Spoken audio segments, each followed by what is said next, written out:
Pyro fans, let's talk about something here this afternoon. If you've got Quickplug connectors on your firing system and you want to connect two igniters to one Q, you can't do it like you do with a speaker terminal module. You can't just cut the wires off and twist them together. Somehow you got to get two igniters connected to one Quickplug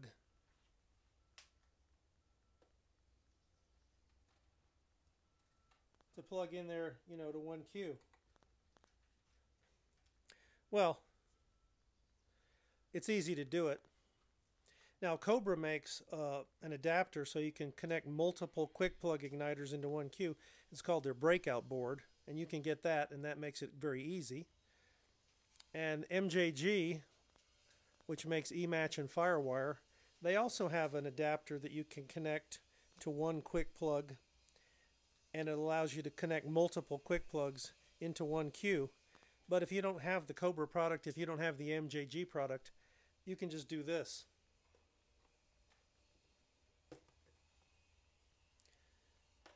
Get one igniter and spread the legs apart and cut it.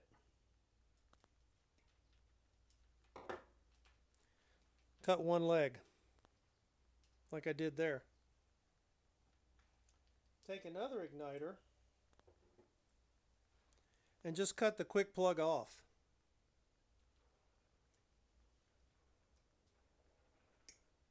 Just cut it off and get rid of it.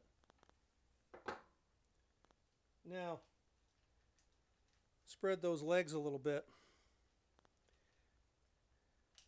and take a scotch lock connector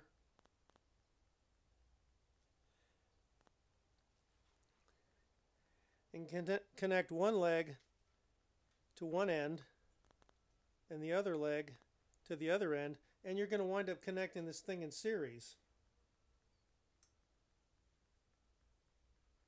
Actually, you need two scotch locks for this, but you just put your wires in there. Now, some of these scotch locks will let you push the wire in with the insulation, and some of them won't. Some of them you got to strip back the insulation a little bit, just a touch, to be able to get, a good connection in there. So this one I had to strip it a little bit. And the thing to do is do this at the bench well ahead of time, well ahead of show time. So you're not fiddling with this out in the field in the 100-degree heat and dropping scotch locks on the ground and whatnot. But anyway, I've connected those two legs with the scotch lock connector.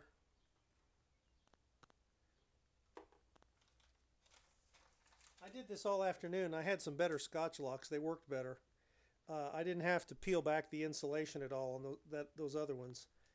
When you get scotch locks, spend the money and get good ones. Let's see if this will go in with the insulator. No, it won't. So I got to strip that back just a touch. And I'll strip this back just a touch. That's enough. And then connect it. You could do this. You could twist these wires together. You don't have to use scotch lock connectors. But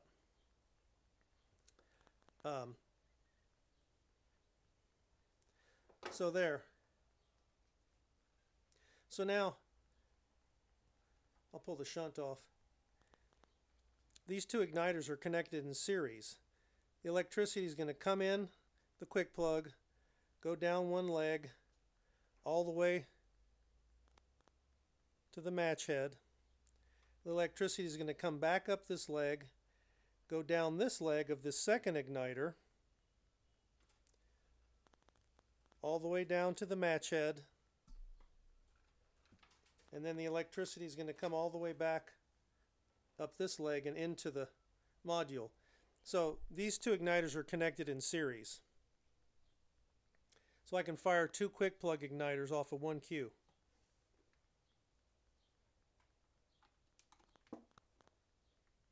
So there it is. And that's what you can do if you don't have a breakout board from Cobra, or if you don't have that little adapter thing from MJG. Just cut one quick plug connector off of one of your matches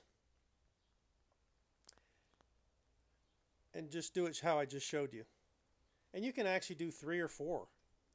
And in fact, you can connect the second or the third one further down the line, so you can get the match head closer. If you've got the product, way down that away, you could make this series connection anywhere.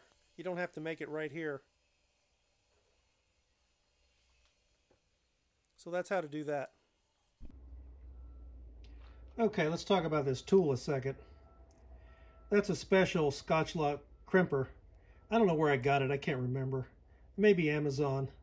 But it makes doing Scotch locks real quick and simple. It's got a wire cutter built into it there. And it's got, the spacing there is just exactly correct to crimp down your Scotch lock connectors. And you could do it with pliers or vice grips or whatever. But I like the tool. It works perfectly well. And as I said, I want to reemphasize, plan out your show ahead of time, and you can make all these connections, these double connections, well ahead of time, not out in the field while you're connecting product. You can do this in the air conditioning, at the house. You can do it in the wintertime in front of the fire. You can do it anywhere you want, anytime you want. I do it at my office between seeing patients. I just sit back there in my office in the air conditioning and make up as many of these as I need to. So on shoot day, I'm not standing out there in the field sweating to death, particularly on the 4th of July, trying to do this up in the air. Here I've got a bench to work on. It happens to be cool here in the garage today. So, make up all your multiple igniters, 2, 3, 4, however many you're going to make. Do it well ahead of time after you've planned out your show. So it'll save you time in the field, which is important. It'll save you heat and sweat in the field, which is important. So make these things up ahead.